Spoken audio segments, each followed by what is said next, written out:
नमस्कार बच्चों, कैसे हैं आप सब। आशा करती हूँ आप सभी अच्छे होंगे, स्वस्थ होंगे, खुश होंगे और अपनी पढ़ाई भी अच्छे से कर रहे होंगे। तो जैसे कि आप सभी जानते हैं, मैं हूँ आपकी हिंदी की अध्यापिका और मैं स्वागत करती हूँ आप सभी का आईसीटी वर्चुअल क्लासरूम में। और आज हम यहाँ पर एकत्रित हुए हैं पढ़ने के लिए क्लास 10th की हिंदी। क्लास 10th की हिंदी में हम पढ़ रहे हैं वाक्य विचार। तो वाक्य विचार जो टॉपिक है हमारा लगभग काफी कंप्लीट हो चुका है। वाक्य के घटक, वाक्य के अंग, उपवाक्य और साथ ही वाक्य के भेद, जो कि दो तरह से हमने यहाँ पर पढ़े, रचना के आधार पर और अर्थ के आधार पर। तो अर्थ के आधार पर जो हमारा वाक्य का भेद था वो हमारा कंप्लीट हो चुका था। 8 प्रकार के होते हैं अर्थ के आधार पर वाक्य के भेद। बहुत ही ज्यादा इजी हैं, बहुत ही ज्यादा सरल हैं, आप आसानी से पहचान सकते हैं। उसके बाद आता है रचना के आधार पर। रचना यानी कि वाक्यों की रचना किस तरह से की गई है, वाक्य किस तरह से बनाया गया है, किस तरह से फ्रेम किया गया है। तो उसकी रचना के आधार पर यहाँ पर वाक्य को 3 भागों में बांटा गया था, सरल वाक्य, संयुक्त वाक्य एवं मिश्र वाक्य। तो सरल वाक्य जिसमें वाक्य को बिल्कुल आसानी से एक उद्देश्य और एक विधेय के साथ कंप्लीट कर दिया जाता है, एक उद्देश्य, एक विधेय और एक क्रिया के साथ कंप्लीट कर दिया जाता है, उसको सरल वाक्य कहा जाता है। और मिश्र वाक्य जहां पर, तो इसी तरह से संयुक्त वाक्य और मिश्र वाक्य को आज हम यहाँ पर क्लियर करेंगे। और एक और बहुत ही ज्यादा महत्वपूर्ण टॉपिक वाक्य परिवर्तन, जो कि आपके बोर्ड एग्जाम्स का सबसे इंपॉर्टेंट टॉपिक है, वाक्य परिवर्तन, उसको हम आज यहाँ पर पढ़ेंगे। तो बिल्कुल रेडी हो जाइए, कॉपी पेन पेंसिल लेकर चलते हैं स्मार्ट बोर्ड की तरफ। शुरू करते हैं अपने आज का सेशन। सभी बच्चे ध्यानपूर्वक पढ़ेंगे और समझने का प्रयास करेंगे। तो जो हमारा पिछला सेशन था, यहाँ पर हमने संयुक्त वाक्य को क्लियर कर दिया था। आप सभी को संयुक्त वाक्य हमने क्लियर कर दिया था। और संयुक्त वाक्य में हमने यहाँ पर आपको बताया कि जिस वाक्य में समानता के आधार पर, वाक्य में समानता के आधार पर जो दो उपवाक्य होते हैं, वो समुच्चय बोधक यानी कि जो योजक शब्द होते हैं उनसे जुड़े होते हैं। अब ये समुच्चय बोधक और योजक शब्द, ये आप सभी को पता है कि क्या होते हैं समुच्चय बोधक, क्या होते हैं योजक शब्द, ठीक है, से जुड़े रहते हैं, संयुक्त वाक्य कहलाते हैं। ठीक है, तो इसके लिए जैसे बादल घिरे और मयूर नाचने लगे, बादल घिरे और मयूर नाचने लगे, बादल घिरे और वर्षा होने लगी। तो इस तरह से मैंने आप लोग को यहाँ पर होमवर्क भी दिया था कि आप इसमें और भी ज्यादा एग्जाम्पल्स आप इसमें लिखेंगे और इस तरह से आप इसको क्लियर करेंगे। आगे बढ़ते हैं। मिश्र वाक्य ये मैंने आप लोगों से कहा था कि आप खुद से करने की कोशिश करेंगे, घर पर आप मिश्र वाक्यों को समझने का प्रयास करेंगे, मिश्र वाक्यों को लिखने का प्रयास करेंगे। क्या होते हैं मिश्र वाक्य? तो हमने मिश्र वाक्य में आप लोग को बताया था कि जिस वाक्य में एक प्रधान उपवाक्य और एक आश्रित उपवाक्य होता है वह मिश्र वाक्य कहलाता है। ठीक है, इसको पहले लिख लेते हैं फिर एग्जाम्पल से समझेंगे। जिस वाक्य में एक प्रधान उपवाक्य तथा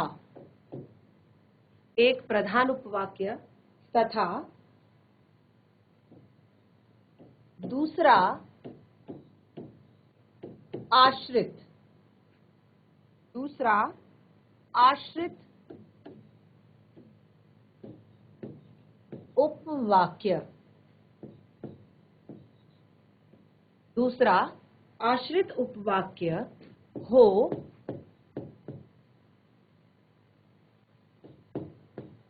मिश्र वाक्य कहलाता है।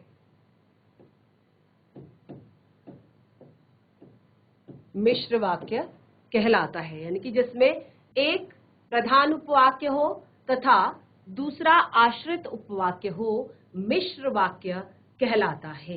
एक प्रधान और दूसरा आश्रित। तो हमने प्रधान उपवाक्य क्या होता है ये भी आपको बताया है, आश्रित उपवाक्य क्या होता है ये भी आपको क्लियर किया है। तो एग्जाम्पल यहाँ पर एक देते हैं और उसके बाद आपको क्लियर करवाते हैं। जैसे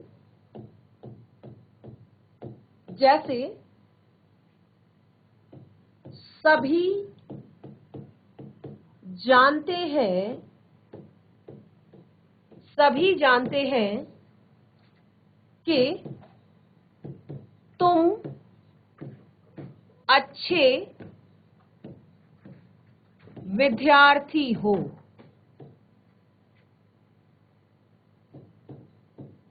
सभी जानते हैं कि तुम अच्छे विद्यार्थी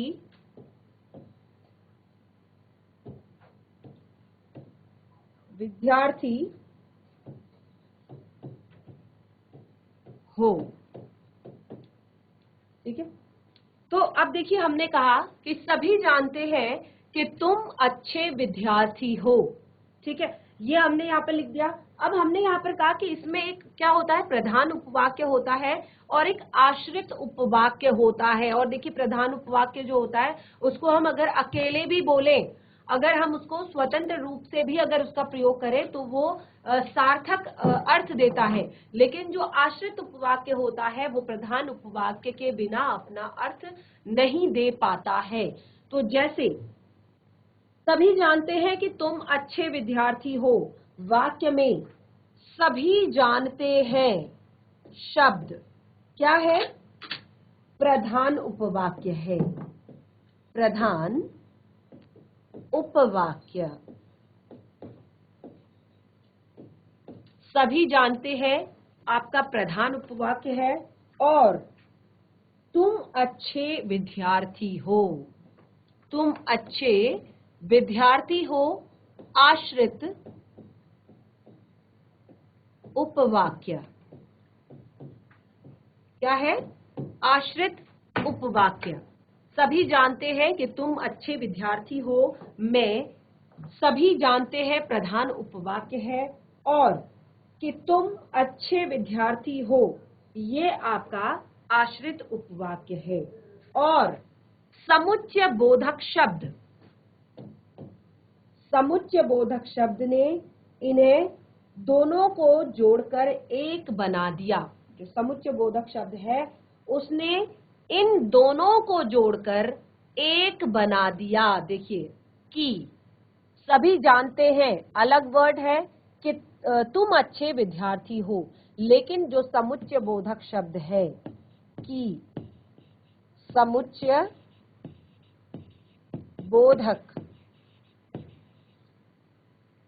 शब्द ने दोनों को जोड़कर एक बना दिया, दोनों को जोड़कर एक बना दिया। ठीक है, तो ये है आपका मिश्र वाक्य और इसे क्या कहते हैं, यह वाक्य इस तरह से मिश्र वाक्य बन जाता है। अब देखिए तीन अलग अलग तरह से हम यहाँ पर उदाहरण देंगे और आपको क्लियर करेंगे कि किस तरह से क्या सरल वाक्य होते हैं, किस तरह से आपके संयुक्त वाक्य होते हैं और किस तरह से आपके मिश्र वाक्य होते हैं। एक बार तीनों को समझेंगे उसके बाद हम वाक्य परिवर्तन उस प्रोसेस को करेंगे, क्योंकि जब आप इन तीनों को एक साथ समझेंगे तभी आप वाक्य परिवर्तन कर पाएंगे। देखिए कुछ उदाहरण,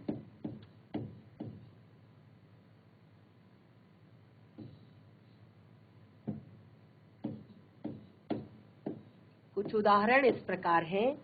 जैसे सबसे पहले सरल वाक्य, ठीक है, सबसे पहले सरल वाक्य लिखेंगे, उसके बाद लिखेंगे संयुक्त वाक्य,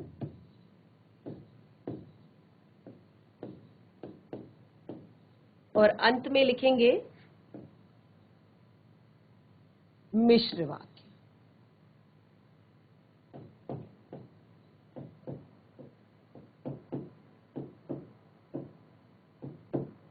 सरल वाक्य, संयुक्त वाक्य और मिश्र वाक्य को यहाँ पर समझेंगे कुछ एग्जाम्पल्स के द्वारा, कुछ उदाहरणों के द्वारा। सरल वाक्य में एक उद्देश्य, एक विधेय एक क्रिया, ठीक है।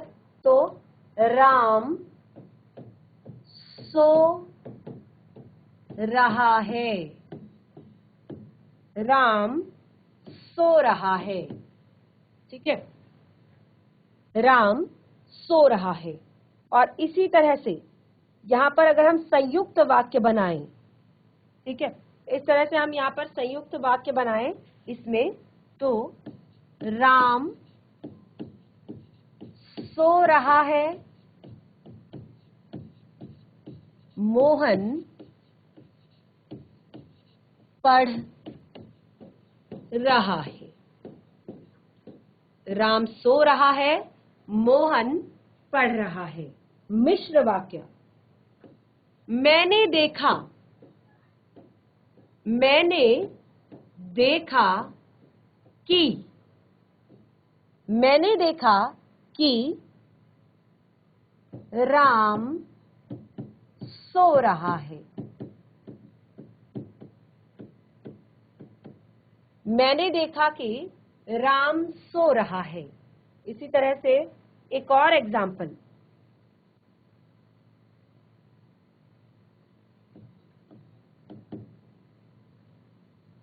वह यहां आया, वह यहां आया। संयुक्त वाक्य, वह यहां आया परंतु, योजक शब्द, ठीक है, अधिक देर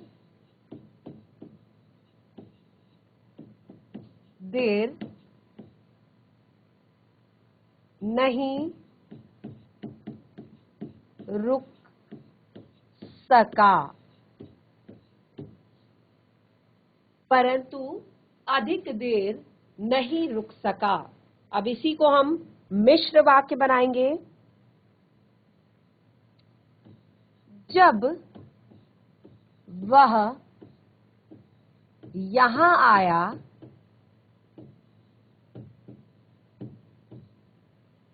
जब वह यहां आया तब मैं घर पर नहीं था। जब वह यहां आया तब मैं घर पर नहीं था। इस तरह से एक और एग्जाम्पल,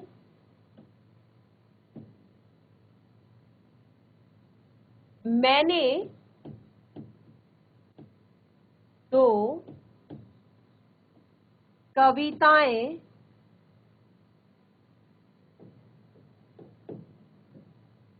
सुनाई।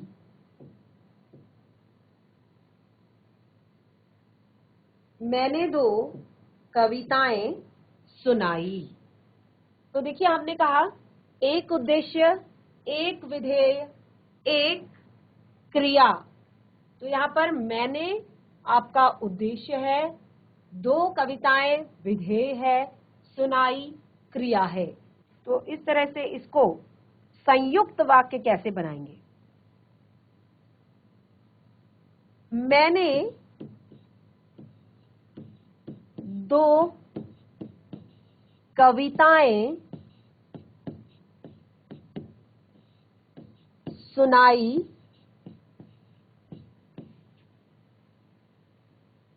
किंतु वह बैठा रहा। मैंने दो कविताएं सुनाई किंतु वह बैठा रहा।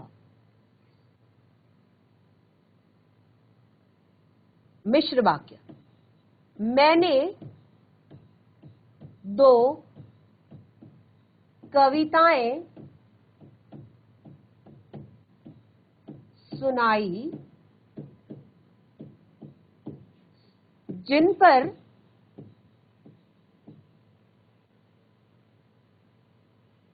लोग हंसे।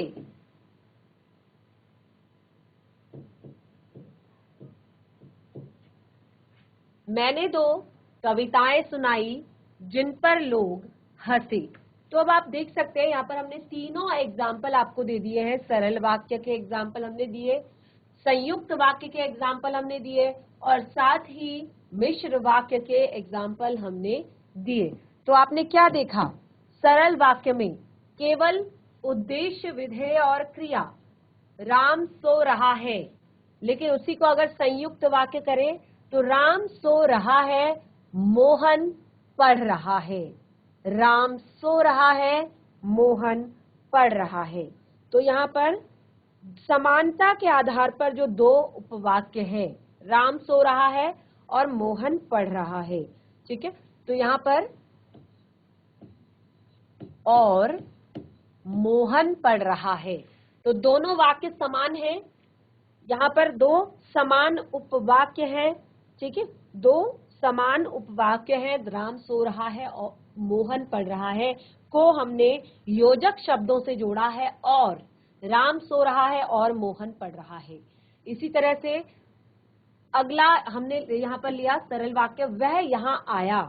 तो इसको हम संयुक्त वाक्य में अगर हम संयुक्त वाक्य इससे बनाएंगे तो कैसे बनेगा, वह यहाँ आया, अधिक देर तक नहीं रुक सका।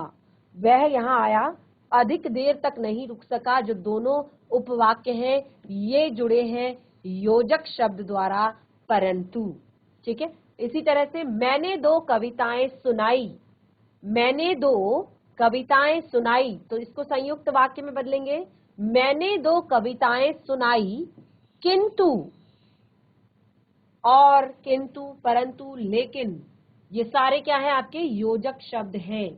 तो मैंने दो कविताएं सुनाई किंतु वह बैठा रहा, ठीक है। तो इसमें आप देख सकते हैं योजक शब्द यहाँ पर लिखे गए हैं। और मिश्र वाक्य किस तरह से बनाया गया, मिश्र वाक्य में हमने यहाँ पर क्या देखा, मिश्र वाक्य में हमने देखा कि एक प्रधान उपवाक्य है और दूसरा आश्रित उपवाक्य है।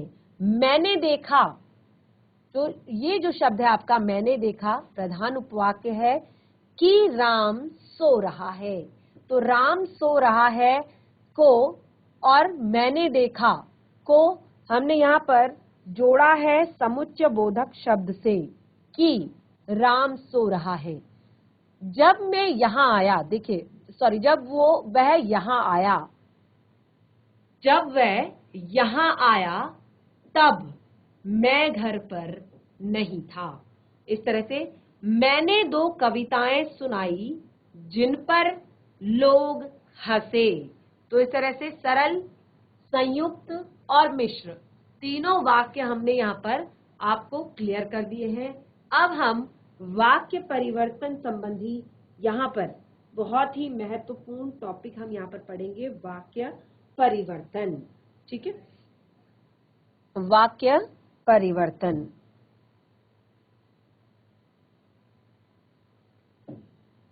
वाक्य परिवर्तन। तो वाक्य परिवर्तन जो हमारा ये टॉपिक है ये बहुत ही ज्यादा इम्पोर्टेंट है। दो तरह से, तीन तरह से इसको यहाँ पर अलग अलग तरह से हमें समझाया गया है। तो एक वाक्य को दूसरे वाक्य में बदलने की प्रक्रिया, इसको यहाँ पर मुझे लगता है लिखने की जरूरत नहीं है। एक वाक्य को दूसरे वाक्य में बदलने की प्रक्रिया ही वाक्य परिवर्तन कहलाती है, ठीक है। इस प्रक्रिया को क्या कहते हैं, वाक्य परिवर्तन कहते हैं। और ये तीन प्रकार से होती है, तीन प्रकार से होती है। ये प्रक्रिया जो है तीन प्रकार से होती है। वाक्य परिवर्तन की प्रक्रिया तीन प्रकार से होती है। Number 1, number 2, number 3। नंबर 1 है वाच्य की दृष्टि से। वाक्य और वाच्य में कंफ्यूज नहीं होंगे। वाच्य की दृष्टि से पहला, उसके बाद दूसरा अर्थ की दृष्टि से। अर्थ की दृष्टि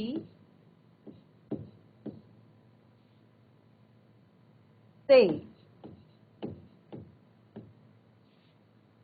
उसके बाद रचना की दृष्टि से,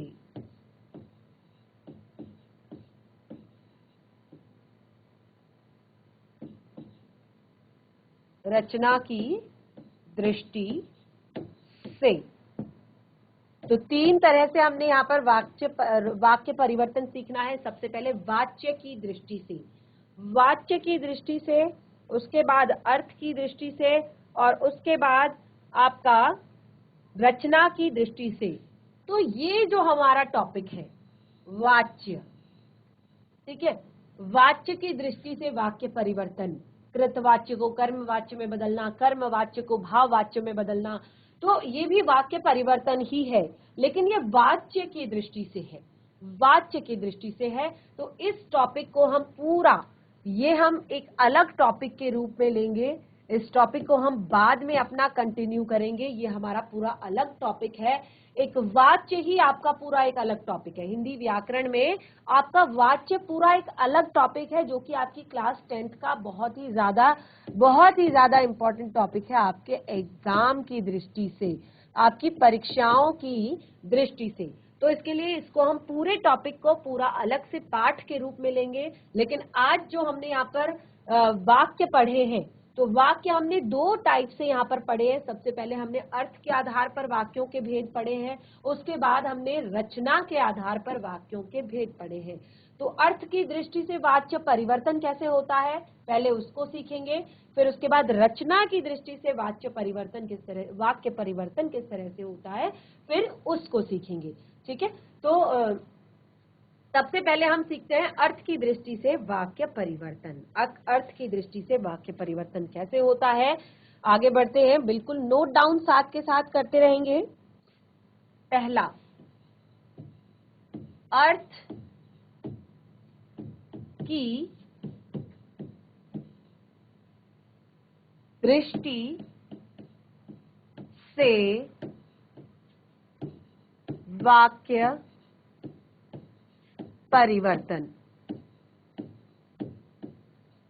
अर्थ की दृष्टि से वाक्य परिवर्तन, अर्थ की दृष्टि से वाक्य कैसे परिवर्तित किए जाते हैं वो हम सबसे पहले देखेंगे।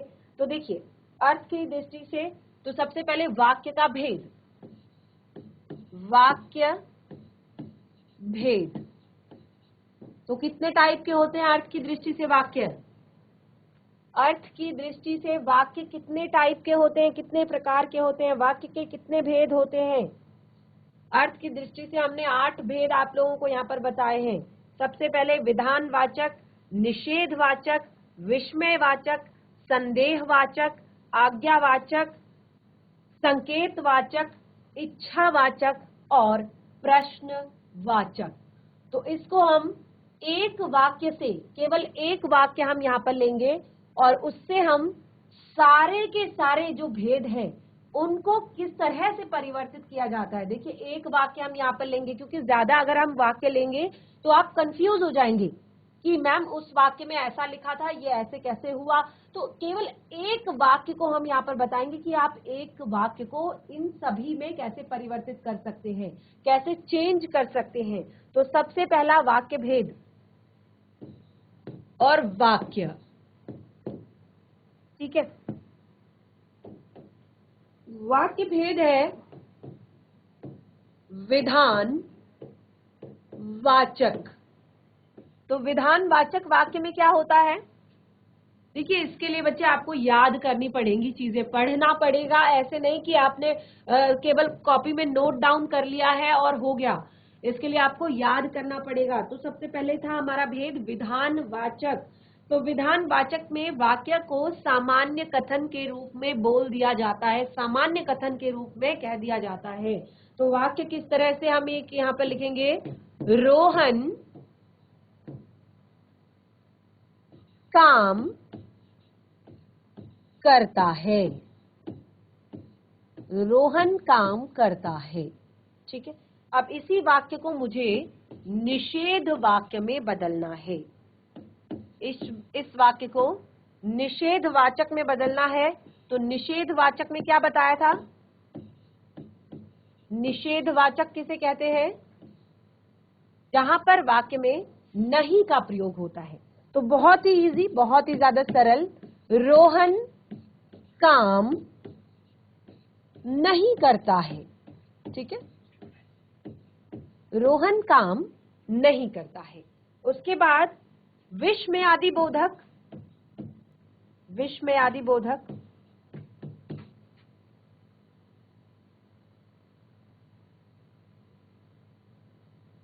या विस्मयवाचक भी आप इसको लिख सकते हैं, विस्मयवाचक। तो विस्मयवाचक में होता है कि आप, विस्मय का अर्थ होता है हर्ष, आश्चर्य, शोक, घृणा, दुख, भय आदि। तो यहाँ पे ऐसी कोई बात नहीं है। रोहन काम करता है को आपने विस्मयवाचक में बदलना है। तो आप कहेंगे अच्छा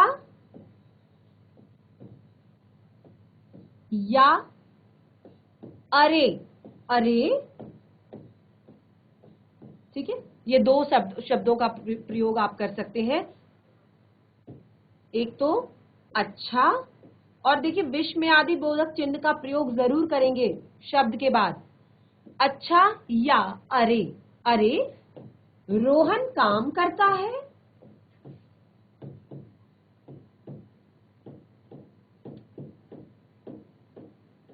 ठीक है, तो इस तरह से आगे बढ़ेंगे।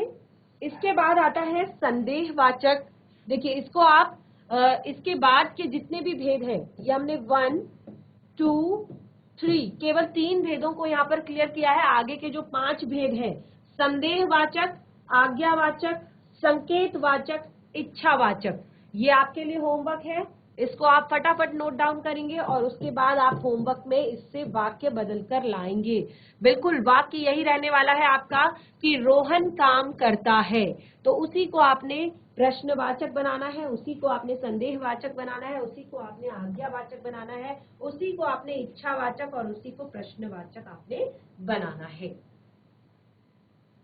तो बच्चों, आज के सेशन में हमने यहाँ पर सबसे महत्वपूर्ण पार्ट, रचना के आधार पर वाक्यों के भेद और वाक्य परिवर्तन टॉपिक जो है उसको हमने पढ़ा। तो वाक्य परिवर्तन बहुत ही ज्यादा इजी है, अर्थ के आधार पर बहुत ही ज्यादा सरल है। तो आप इसको घर पर करने की कोशिश करेंगे जो भी आपको होमवर्क दिया है। नेक्स्ट, रचना के आधार पर और जो वाच्यों के आधार पर वाक्य परिवर्तन है उसको हम एक नए टॉपिक के रूप में पढ़ेंगे। तो आज जो कुछ भी पढ़ा उसको घर पर जरूर रिवाइज करें। आज का सेशन हमारा यहीं पे समाप्त होता है। हम मिलेंगे अपने नेक्स्ट सेशन में, तब तक के लिए धन्यवाद। आपका दिन शुभ हो।